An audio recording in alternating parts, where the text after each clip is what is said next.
Gracias, presidente, señorías. Muy buenas tardes ya, perdón, señor Sánchez. Agradecerle su comparecencia en esta comisión y para aclararnos, en la medida de lo que usted conoce, pues todo el proceso, cómo surgió, cómo evolucionó el proceso de contratación en el Servicio Canario de Salud de aquellas adquisiciones pues, por la vía de emergencia por la situación de COVID que estamos viviendo. Yo quiero primero recordar que estamos viviendo una situación desconocida, en primer lugar. O sea, es verdad que ya el gobierno de España declaró, hizo la declaración de alarma y dijo que podía, o sea, que todo lo que tuviera que ver con el COVID se podía adquirir mediante bueno, pues el procedimiento de emergencia por una razón obvia. No había material de protección, en primer lugar, ni para los médicos ni para los sanitarios que tenían bueno, que estar sanos para poder ocuparse de los enfermos, ni siquiera pues para las residencias y para los enfermos o para evitar que algunos enfermaran. En esa cuestión, o sea, en ese contexto, usted habla, o sea, de que era interventor delegado del Servicio Canario de Salud y que hacía, pues bueno, la fiscalización, o sea, que veía a posteriori esos expedientes y que, bueno, después, bueno, lo que era su opinión. Yo lo que sí le digo es, en los informes anuales de la intervención general, yo por lo menos desconozco, no he visto ninguno en el que se hable o que se haya observado pues responsabilidad, algún tipo de responsabilidad, pero básicamente alguna responsabilidad contable debido a mala praxis o mala utilización del artículo 120 de la Ley de Contratos del Sector Público, el Real Decreto Ley emitido por el Gobierno de España y convalidado por el Congreso de los Diputados, del Decreto Ley emitido por el Gobierno de Canarias y convalidado por el Parlamento, de la resolución emitida por la Dirección General de Contratación y además incluso por el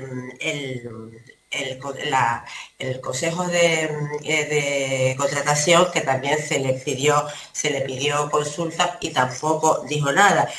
Yo le pregunto a este respecto, ¿cuál es la razón, con todo lo que usted ha dicho, de que en ningún caso ni la intervención general ni todos los órganos de la administración de la comunidad autónoma hayan percibido ningún tipo de responsabilidad? Es más, en la que el no informe en aquel momento de la audiencia de cuentas, pues vio el Tribunal de Cuentas la cerró.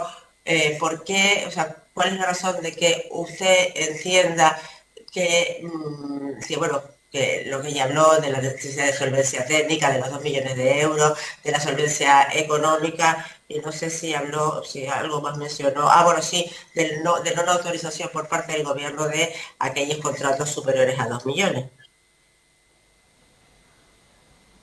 No. ¿Cuál es la cuestión?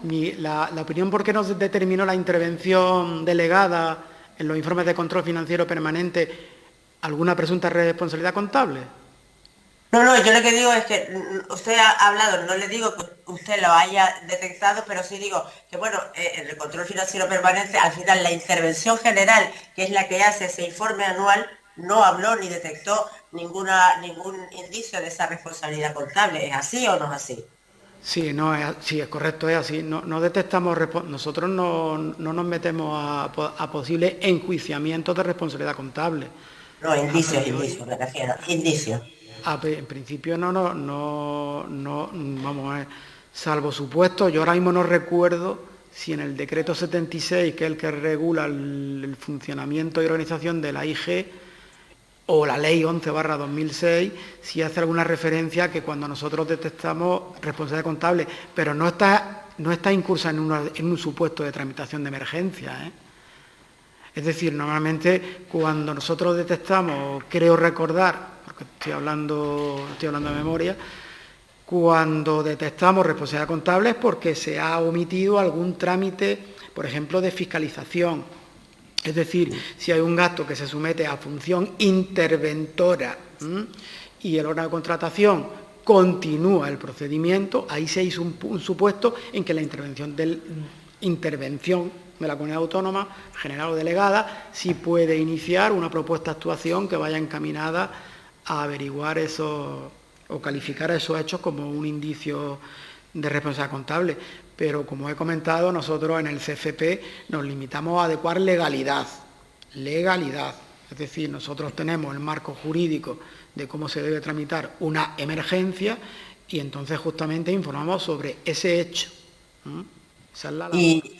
Vale. Y en base a qué legal, o sea, a qué normativa, a qué ley o a qué norma de rango legal entiende usted la necesidad de que tuviera que acreditarse previo a la contratación la solvencia técnica o la solvencia económica. Y lo digo en tanto en cuanto el artículo 120, o sea, me voy a ir a la matriz del tal, artículo 120 de la Ley de Contratos del Sector Público, determina que cuando la Administración tenga que actuar de una manera inmediata, pues a causa de los acontecimientos catastróficos, de hecho, en este caso, fue ya el Gobierno de España, insisto, convalidado por el Congreso de los Diputados, quien determinó que el sistema, o sea, la declaración de alarma de la pandemia, de la COVID-19, o sea, era razón suficiente para que se pudiera tramitar por el procedimiento de emergencia. Fue el órgano de contratación, sin obligación de tramitar expedientes de contratación,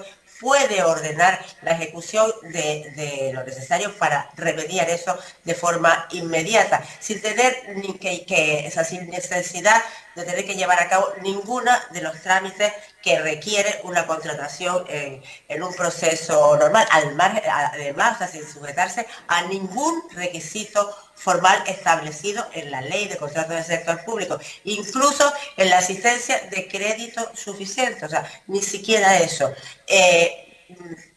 ¿Me puede explicar por qué entiende usted la necesidad de que se acreditara una solvencia técnica y una solvencia económica previo a esa contratación que tenía que ser de emergencia, lo más rápido y pronto posible? Yo creo que eso es discusión doctrinal, vamos a ver. Eso tampoco teníamos una opinión unánime en el seno de la intervención. Es decir, el que efectivamente el órgano de contratación haga una interpretación amplia del 120, hay un sector importante, yo creo que tanto en las intervenciones delegadas como en la doctrina administrativa, sobre la exigencia de unos requisitos mínimos de solvencia. ¿Por qué? Porque entendemos que para atender determinada prestación, pues justamente la solvencia tiene que estar. Pero insisto, eso es una discusión que no ha sido pacífica. Aún más, el hecho que acontece, y que sí me gustaría poner aquí en la comisión, es que solamente en un momento ya posterior, cuando ya empiezan a aparecer los primeros contratos o empiezan los primeros investigadores o las primeras unidades de control, es cuando empieza a apostarse de que efectivamente el uso generalizado es que se ha recurrido a esta vía de adquisición de bienes y servicios, prescindiendo de solicitar, en cierto modo, alguna solvencia. Pero eso ocurre en un momento posterior. A lo mejor lo encontramos ya en el segundo semestre de 2020, cuando empiezan las primeras voces discordantes. Pero en el momento primero, en el momento primigenio, no se sabía. O sea, directamente se aplicaba la doctrina o las tesis que siempre ha defendido el órgano de contratación del servicio. Hay que prescindir de procedimientos, hay que adquirir, hay una razón de interés general, hay una cuestión de emergencia y efectivamente hay que prescindir todo, ojo, hay que prescindir todo de lo que está contemplado en el 120. Y vamos a ver, yo soy de la opinión más restrictiva. Yo. Pero de todas maneras, yo insisto, nosotros lo tenemos, bueno, la persona que suscribió el informe de control financiero, en concreto del 2020, así se manifestó. Lo manifestó como una opinión de órgano de control, como una deficiencia. Bien, otra cuestión, o sea, en esa opinión donde era necesario unos requisitos mínimos y entre ellos el de la solvencia técnica, le pregunto, ¿qué es solvencia técnica? Porque es que la realidad es que en un procedimiento de contratación normal, la solvencia técnica es cuando tú vas a hacer una determinada obra, un determinado servicio o suministro, pues que la empresa que se presente a esa licitación, tengan acreditado pues su experiencia y su capacidad para insisto, ese servicio, suministro o contrato. Pero es que en ese momento, en el momento de la COVID, en el momento que era un caos absoluto en todo el mundo, la solvencia no se basaba en que, en que las empresas tuvieran experiencia en la venta de productos de protección, porque si las hubiera habido, no las empresas existían. La cuestión es que las empresas no tenían ese material, porque si lo hubieran tenido, de luego no hubiera que haber ido ni a China ni al Suscorde a adquirir ese material. Ahora el primer compareciente de esta mañana era el que llevaba a cabo pues toda la logística de traer ese material de China, con todo el disparate que suponía aquello. Entonces, entiendo que esa solvencia, o sea, la solvencia que se necesitaba en aquel momento no era la experiencia, capacidad de una empresa de material, o sea, de venta de material protegido, porque es que las empresas no tenían. Era el que tuviera alguien un contacto en China que pudiera adquirir ese material. La pregunta es, eso de cara a la normalidad de un contrato no es solvencia técnica, pero es que esa que usted está planteando y que ha dicho en su imagen, es que esa, entonces no se hubiera comprado nada a nadie y la gente se está muriendo. ¿Usted cree realmente que esa opinión que usted está planteando, que como dice, es doctrinal, es lógica en un momento como el que estábamos pasando, donde el problema es que la gente estaba con bolsas de basura, digo los sanitarios, con bolsas de basura intentando, protegerse para no infectarse, y además no solo no infectarse sino porque es que si se infectaban no podían cuidar a los pacientes que se infectaban. ¿Entiende usted que era el momento adecuado para tener esa doctrina? Yo no la comparto, por supuesto, pero esa doctrina tan restrictiva, porque, insisto, si con esa doctrina no hubiéramos tenido ningún material de protección, porque en España, no digo en Canarias, en España no había ninguna empresa, al principio, en el año 20, no había ninguna empresa que pudiera servir ese material, los EPI, las mascarillas, no lo había. Pues sí, por no haberlo, no había ni del gel hidroalcohólico, o sea, ya muy mal. Entonces, sinceramente, ¿usted considera que de haberse hecho como usted plantea, hubiéramos podido limitar esa pandemia, tener el menor número de fallecidos en Canarias que en todas el resto de las comunidades autónomas? Porque es que sinceramente no lo sé, o sea, el procedimiento administrativo es importante, que alguien haya dado mordidas, por supuesto, que lo juzguen y lo metan en la cárcel, eso sin ninguna duda, pero sinceramente es que si el procedimiento administrativo,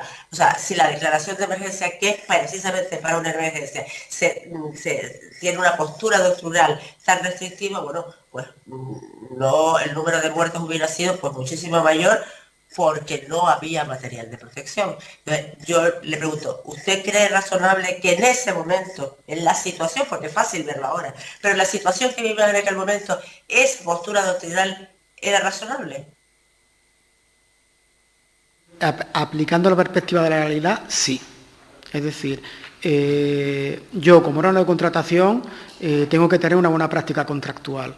Y es cierto, vamos a ver, si yo voy a suministrarme de mascarillas, yo tengo que justamente conocer a la empresa y yo tengo que pedir, vamos a ver, independientemente que no le pida, por así decirlo, tal como determina la ley de contrato, un determinado volumen de suministro realizado en los últimos 3 años, al menos sí de haber tenido una garantía de que A, esa empresa se dedicaba al ámbito de esa actividad económica, y B, que efectivamente podría acreditarme que había hecho suministro. Eso es perspectiva de legalidad.